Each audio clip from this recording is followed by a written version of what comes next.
Hello all, welcome back to learn and earn buddy YouTube channel. ಹಿಂದಿನ ವಿಡಿಯೋದಲ್ಲಿ basic English ಸ್ಕಿಲ್ಸ್ನ ಕೆಲವೊಂದಿಷ್ಟು multiple choice ಕ್ವಶನ್ಗಳನ್ನು ನಾವು ನೋಡಿದ್ವಿ. ಇವತ್ತು ಅದರ ಮುಂದಿನ ಭಾಗ.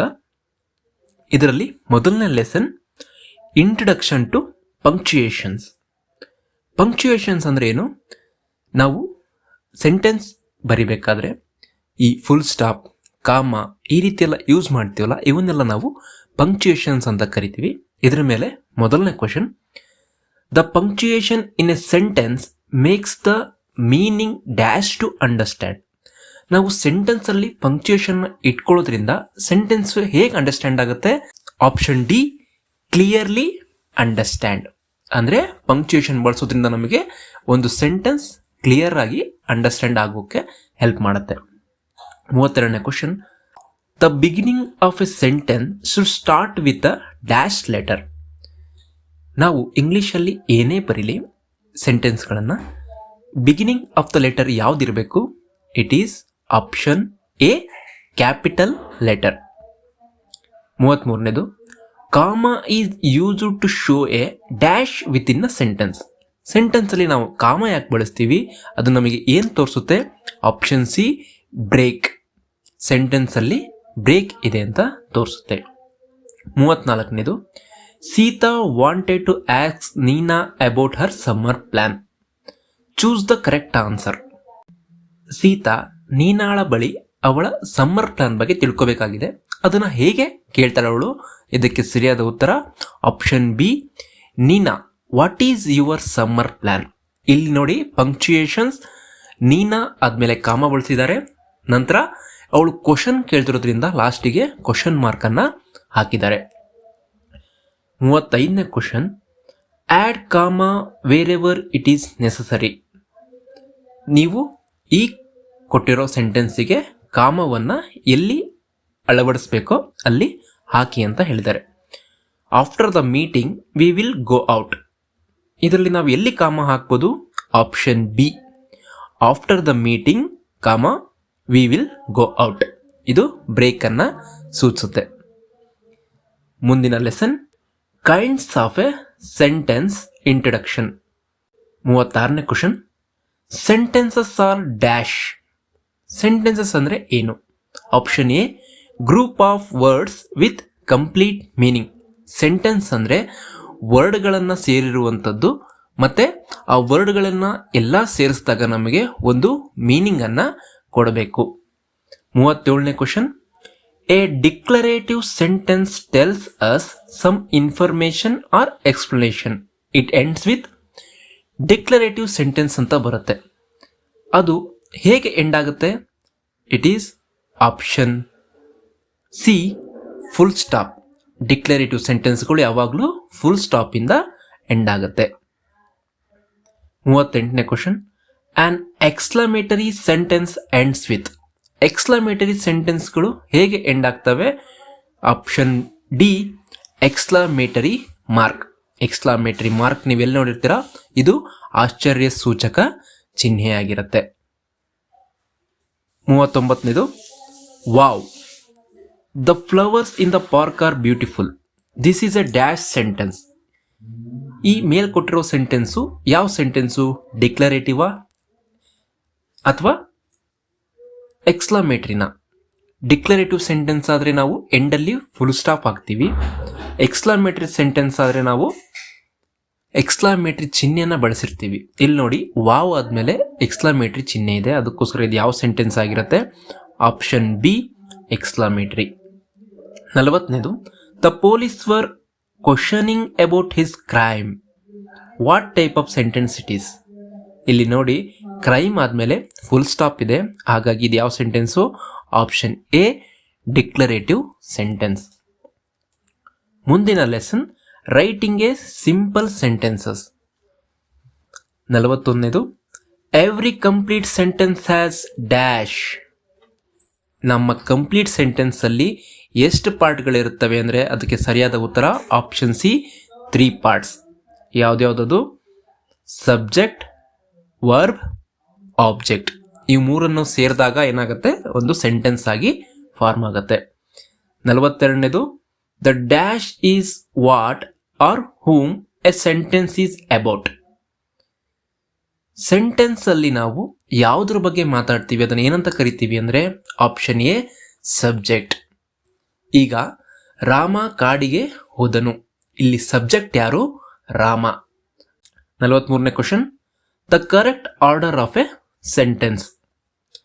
ನೀವು ಒಂದು ಸೆಂಟೆನ್ಸ್ ಬರೀತೀರಾ ಅಂದರೆ ಅದರ ಆರ್ಡರ್ ಹೇಗಿರುತ್ತಪ್ಪ ಅಂದರೆ ಇದರ ಸರಿಯಾದ ಉತ್ತರ ಆಪ್ಷನ್ ಎ ಸಬ್ಜೆಕ್ಟ್, ನಂತರ ವರ್ಬ್, ನಂತರ ಆಬ್ಜೆಕ್ಟ್ ಬರಬೇಕು. 44ನೇ question, Radha has learned how to write a sentence. Which is the subject in this sentence? ನಾವು ಯಾರ ಬಗ್ಗೆ ಅಥವಾ ಯಾವುದರ ಬಗ್ಗೆ ವಿಷಯವನ್ನು ಸೆಂಟೆನ್ಸಲ್ಲಿ ಹೇಳ್ತೀವಲ್ಲ ಅದು ಸಬ್ಜೆಕ್ಟ್ ಆಗಿರುತ್ತೆ. ಹಾಗಾಗಿ 44ನೇ ಕ್ವಶನಲ್ಲಿ ಸಬ್ಜೆಕ್ಟ್ ಯಾವುದು? Option D Radha. ರಾಧಾ ಎನ್ನುವರು ಸಬ್ಜೆಕ್ಟ್. 45ನೇದು, ಚೂಸ್ ದ ಕರೆಕ್ಟ್ ಸೆಂಟೆನ್ಸ್. ಇಲ್ಲಿ ಕೊಟ್ಟಿರೋ 4 ಆಪ್ಷನಲ್ಲಿ ಯಾವ ಸೆಂಟೆನ್ಸ್ ಕರೆಕ್ಟ್ ಇದೆ? Option B, the cat runs on the road. ಇದು ಸೆಂಟೆನ್ಸು ಕರೆಕ್ಟ್ ಆಗಿ ಫಾರ್ಮ್ ಆಗಿದೆ. ಕ್ಯಾಟ್ ಸಬ್ಜೆಕ್ಟ್, ರನ್ಸ್ ಅನ್ನೋದು ವರ್ಬ್, ನಂತರ ಎಲ್ಲಿದು? On the road. ಇದು ನಂತರ ಬರುವಂಥದ್ದು. Next lesson, reading activity. 46ನೇ question, the most effective way to get information is by. ನಮಗೆ ಇನ್ಫಾರ್ಮೇಷನ್ನು ತುಂಬ ಎಫೆಕ್ಟಿವ್ ಆಗಿ ಹೇಗೆ ಸಿಗುತ್ತೆ? It is option C reading. ಯಾಕೆ ಅಂದರೆ ಬೇರೆಯವರು ಹೇಳಿದಾಗ ನಮಗೆ ಸರಿಯಾಗಿ ಅದು ಕೇಳಿಸದೇ ಇರ್ಬೋದು, ಆದರೆ ನಾವಾಗಿ ಓದಿದಾಗ ನಮಗೆ ಇನ್ಫಾರ್ಮೇಷನ್ ಅದೇನಾಗುತ್ತೆ ಕರೆಕ್ಟಾಗಿ ನಮಗೆ ಅಂಡರ್ಸ್ಟ್ಯಾಂಡ್ ಆಗುತ್ತೆ. 47ನೇ question, a poster presents information by using. ನೀವೊಂದು ಪೋಸ್ಟರ್ ನೋಡ್ತೀರಾ ಅಂದರೆ ಅದರಲ್ಲಿ ಇನ್ಫಾರ್ಮೇಷನ್ ಹೇಗೆ ಕೊಟ್ಟಿರ್ತಾನೆ? Option C images and colours. ಇಮೇಜಸ್ಸನ್ನು ಯೂಸ್ ಮಾಡ್ತಾರೆ ಮತ್ತು ಕಲರ್ಸನ್ನು ಯೂಸ್ ಮಾಡಿ ನಮಗೆ ಪೋಸ್ಟರ್ಲಿ ನಮಗೆ ಇನ್ಫಾರ್ಮೇಷನನ್ನು ಅಂಡರ್ಸ್ಟ್ಯಾಂಡ್ ಆಗಲಿಕ್ಕೆ ಹೆಲ್ಪ್ ಆಗುತ್ತೆ. 48ನೇ question, symbols gives us information through. Symbols ನಮಗೆ ಹೇಗೆ ಇನ್ಫಾರ್ಮೇಷನನ್ನು ಕೊಡ್ತವೆ? Option B images. ಸಿಂಬಲ್ಸ್ ಅಂದರೆ ಏನು? ಇಮೇಜಸ್ಸನ್ನು ಹಾಕಿ ನಮಗೆ ಅದರಿಂದ ಇನ್ಫಾರ್ಮೇಷನನ್ನು ಪಡ್ಕೊಳ್ತೀವಿ. 49ನೇದು, Yash bought a bag which had recycle symbol. What should he do when the bag is old. ಯಶ್ನ ಬ್ಯಾಗ್ ಮೇಲೆ ರೀಸೈಕಲ್ ಸಿಂಬಲ್ ಇದೆ. ಹಾಗಾದರೆ ಯಶ್ ಏನು ಮಾಡಬೇಕು ಆ ಬ್ಯಾಗ್ ಓಲ್ಡ್ ಆದಮೇಲೆ? Option D should dispose it in a recycle items. So ಅವನು recyclable items ಜೊತೆಗೆ ಇದನ್ನು ಡಿಸ್ಪೋಸ್ ಮಾಡಬೇಕಾಗತ್ತೆ. 50ನೇ question, Raj was driving towards Mysore. On the way he found few arrows marked next to Mysore on the board. What does it suggest? Raj ಮೈಸೂರಿಗೆ ಹೋಗ್ತಾ ಇದ್ದಾನೆ.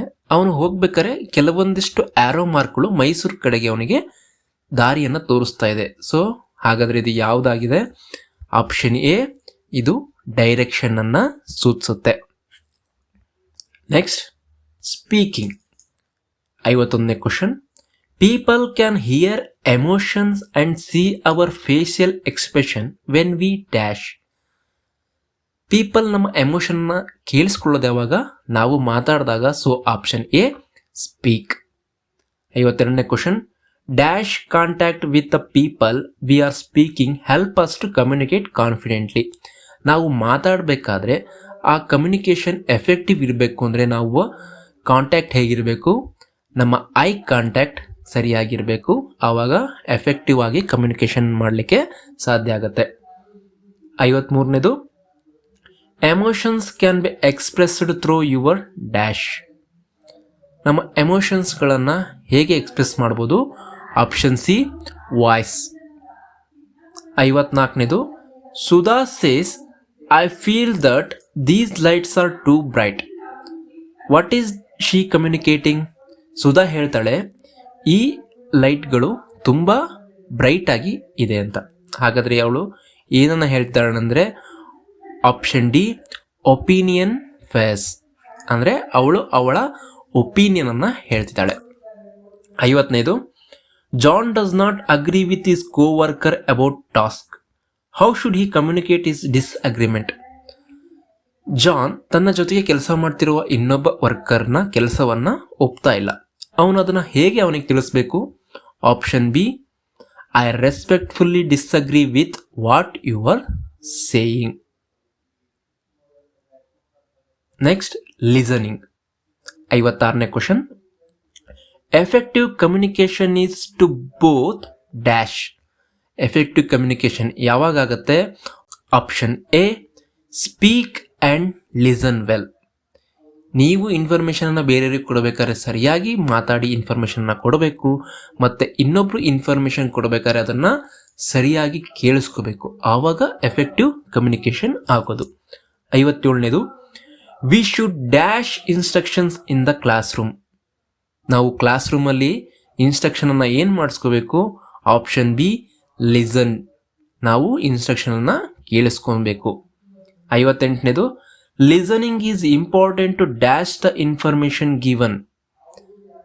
ನಮಗೆ information ಯಾರಾದರೂ ಕೊಡಬೇಕಾದ್ರೆ ಲಿಸನಿಂಗ್ ಮಾಡೋದು ಏನಕ್ಕೆ ಇಂಪಾರ್ಟೆಂಟ್ ಆಗುತ್ತೆ? Option C understand. ಅವರು ಹೇಳ್ತಿರೋದನ್ನ ಕರೆಕ್ಟಾಗಿ ನಾವು ಅರ್ಥ ಮಾಡ್ಕೊಳ್ಲಿಕ್ಕೆ ನಾವು ಕೇಳಿಸಿಕೊಳ್ಳುವುದು ತುಂಬ important. 59ನೇದು.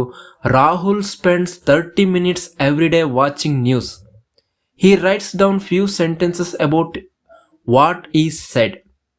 What is he trying to do? Rahul ದಿನ ಅರ್ಧ ಗಂಟೆ ನ್ಯೂಸ್ ಚಾನಲ್ಗಳನ್ನು ನೋಡ್ತಾನೆ, ಮತ್ತು ನೋಡಿದ ನಂತರ ಅವರು ನ್ಯೂಸಲ್ಲಿ ಹೇಳಿದಂತಹ ಸೆಂಟೆನ್ಸ್ಗಳನ್ನಾಗಿರ್ಬೋದು, ಇನ್ಫಾರ್ಮೇಷನ್ ಆಗಿರ್ಬೋದು, ಒಂದು ಹಾಳೆಯಲ್ಲಿ ಬರೀತಾನೆ. ಹಾಗಾದರೆ ಅವನು ಏನನ್ನು ಪ್ರಾಕ್ಟೀಸ್ ಮಾಡ್ತಿದ್ದಾನೆ? Option A practicing listening. ಹೇಳ್ತಿರೋದನ್ನು ಕೇಳಿಸ್ಕೊಂಡು ಅದನ್ನು ನೆನಪಲ್ಲಿ ಇಟ್ಕೊಂಡು ಬರಿತಾ ಇದ್ದಾನೆ. ಸೊ ಅವನು ಲಿಸನಿಂಗ್ ಮಾಡೋದನ್ನು ಪ್ರಾಕ್ಟೀಸ್ ಮಾಡ್ತಾ ಇದ್ದಾನೆ. 60ನೇದು. Teacher Meena advised her students to write down 2 or 3 sentences when she explains the lesson. How does it helps the student? Teacher Meena ಏನು ಮಾಡ್ತಾರೆ? ತಾನು ಲೆಸನ್ ಮಾಡ್ಬೇಕಾದ್ರೆ 2-3 ಸೆಂಟೆನ್ಸ್ ಬರೀಲಿಕ್ಕೆ ಹೇಳ್ತಾರೆ ಸ್ಟೂಡೆಂಟ್ಸ್ಗೆ ಲೆಸನ್ನ ಬಗ್ಗೆ. ಇದರಿಂದ ಸ್ಟೂಡೆಂಟ್ಸಿಗೆ ಏನಾಗುತ್ತೆ ಹೆಲ್ಪ್ ಅಂದರೆ option B recollect what she said. So ಪಾಠ ಮಾಡ್ಬೇಕಾದ್ರೆ ಮೇಡಮ್ ಏನು ಹೇಳಿದ್ರು ಅದನ್ನು ಹುಡುಗರು ಏನು ಮಾಡ್ತಾರೆ? ರೀಕಲೆಕ್ಟ್ ಮಾಡ್ಕೊಳ್ತಾರೆ ಇದರಿಂದ. Next lesson talking about likes and dislikes. 61ನೇದು. Things are activities that we are enjoy. ನಾವು ಏನನ್ನ ಎಂಜಾಯ್ ಮಾಡ್ತೀವಲ್ಲ ಅದನ್ನು ನಾವು ಏನಂತ ಕರಿತೀವಿ? Option D likes. 62ನೇ question. Dislikes are things towards which we have. ನಾವು ಏನನ್ನ ಇಷ್ಟಪಡೋದಿಲ್ಲ ಅದು ಆಪ್ಷನ್ ಎ ನೆಗೆಟಿವ್ ಎಮೋಷನ್ಸನ್ನು ತೋರಿಸುತ್ತೆ. 63ನೇದು. I adore phrase is used to express dash of something. I ಅಡೋರ್ನ ಮೀನಿಂಗ್ ಏನನ್ನ ಹೇಳುತ್ತೆ ಅಂದರೆ option C a strong admiration. 64ನೇದು. Naveen is fond of dogs but Sheetal hates dogs. In this sentence who likes dogs? ನವೀನಿಗೆ ನಾಯಿಗಳಂದ್ರೆ ಇಷ್ಟ ಆಗುತ್ತೆ, ಆದರೆ ಶೀತಲ್ಗೆ ಅಲ್ಲ. ಹಾಗಾದರೆ ಈ ಸೆಂಟೆನ್ಸಲ್ಲಿ ನಾಯಿಗಳನ್ನು ಇಷ್ಟಪಡ್ತಿರೋರು ಯಾರು? Option B Naveen. ಫಾಂಡ್ ಅನ್ನೋದು ಲೈಕ್ನ ಇನ್ನೊಂದು ಪದ. 65ನೇದು. Smith would you like playing cricket or football this evening? If Smith likes to play both how will he answer dash playing any of them? ಸ್ಮಿತ್ಗೆ ಕ್ವಶನ್ ಮಾಡ್ತಾರೆ, ನೀನು ಕ್ರಿಕೆಟ್ ಆಡ್ತೀಯ ಅಥವಾ ಫುಟ್ಬಾಲ್ ಆಡ್ತೀಯ ಅಂತ. ಇಫ್ ಸ್ಮಿತ್ಗೆ ಎರಡೂ ಆಡೋದಕ್ಕೆ ಇಷ್ಟ ಇದ್ರೆ ಅವ್ನು ಹೇಗೆ ಆನ್ಸರ್ ಮಾಡಬೇಕು ಅಂದರೆ option A I don't mind playing any of them. ನಾನು ಯಾವುದಾದ್ರೂ ಪರವಾಗಿಲ್ಲ ಆಟ ಆಡ್ತೇನೆ ಅಂತ ಹೇಳ್ತಾನೆ. Next greetings and self introduction. 66ನೇ question. Formal greetings are used in dash. Formal ಗ್ರೀಟಿಂಗ್ಸನ್ನು ಎಲ್ಲಿ ನಾವು ಯೂಸ್ ಮಾಡ್ತೇವೆ? Option B work place. Work ಪ್ಲೇಸ್ಗಳಲ್ಲಿ ನಾವು ಫಾರ್ಮಲ್ ಗ್ರೀಟಿಂಗ್ಸ್, ಗುಡ್ ಮಾರ್ನಿಂಗ್ ಈ ರೀತಿ ಹೇಳೋದನ್ನೆಲ್ಲ ನಾವು ಫಾರ್ಮಲ್ ಗ್ರೀಟಿಂಗ್ಸನ್ನು ಆಫೀಸ್ಗಳಲ್ಲಿ ಯೂಸ್ ಮಾಡ್ತೇವೆ. Dash greetings are used while speaking to friends and family. Friends and ಫ್ಯಾಮಿಲಿಗೆ ನಾವು ಮಾತಾಡಬೇಕಾದ್ರೆ ಯಾವ ಗ್ರೀಟಿಂಗ್ಸನ್ನು ಬಳಸ್ತೀವಿ? Option C informal. ಫಾರ್ಮಲ್ ಆಫೀಸ್ಗಳಿಗೆ, ವರ್ಕ್ ಪ್ಲೇಸ್ಗಳಿಗೆ, ಇನ್ಫಾರ್ಮಲ್ ನಾವು ಫ್ರೆಂಡ್ಸ್ ಮತ್ತು ಫ್ಯಾಮಿಲಿ ಜೊತೆ ಮಾತಾಡಬೇಕಾದ್ರೆ. 68ನೇದು. Which of these is an informal greeting? ಇವು ಕೊಟ್ಟಿರೋದ್ರಲ್ಲಿ ಯಾವುದು ಇನ್ಫಾರ್ಮಲ್? Option D, hey. ಹೇ ಅಂತ ನೀವು ಆಫೀಸಲ್ಲಿ ಹೇಳಿದ್ರೆ ಅದು ಇನ್ಫಾರ್ಮಲ್ ಗ್ರೀಟಿಂಗ್ ಆಗಿರುತ್ತೆ. 69ನೇದು, Malini is attending her new school today. She introduces herself as. Malini ಹೊಸ ಸ್ಕೂಲ್ಗೆ ಜಾಯ್ನ್ ಆಗಿದ್ದಾಳೆ, ಅವಳು ಅವಳ ಬಗ್ಗೆ ಹೇಗೆ ಇಂಟ್ರೊಡ್ಯೂಸ್ ಮಾಡ್ತಾಳೆ? Option B, hello everyone. 70ನೇದು, Sanju meet her cousin Keerthi accidentally in a mall. How should she greet her? Sanju ತನ್ನ ಕಸಿನ್ ಅನ್ನ ಮಾಲ್ನಲ್ಲಿ ಆಕ್ಸಿಡೆಂಟ್ ಆಗಿ ಭೇಟಿಯಾಗಿದ್ದಾನೆ, ಅವನು ಹೇಗೆ ಗ್ರೀಟ್ ಮಾಡಬೇಕು ಅವಳನ್ನ? Option A, long time no see. ಇದಿಷ್ಟು ಬೇಸಿಕ್ ಇಂಗ್ಲಿಷ್ ಸ್ಕಿಲ್ಸ್ನ ಪಾರ್ಟ್ 2 ಆಗಿತ್ತು. ಇನ್ನು ಕೆಲವೊಂದಿಷ್ಟು ಚಾಪ್ಟರ್ಗಳಿದೆ ಬೇಸಿಕ್ ಇಂಗ್ಲಿಷ್ ಸ್ಕಿಲ್ಸ್ನಲ್ಲಿ. ಅದರ ವಿಡಿಯೋದೊಂದಿಗೆ ಮತ್ತೆ ಭೇಟಿಯಾಗೋಣ. ಅಲ್ಲಿವರೆಗೂ ಆಲ್ವೇಸ್ ಲರ್ನ್.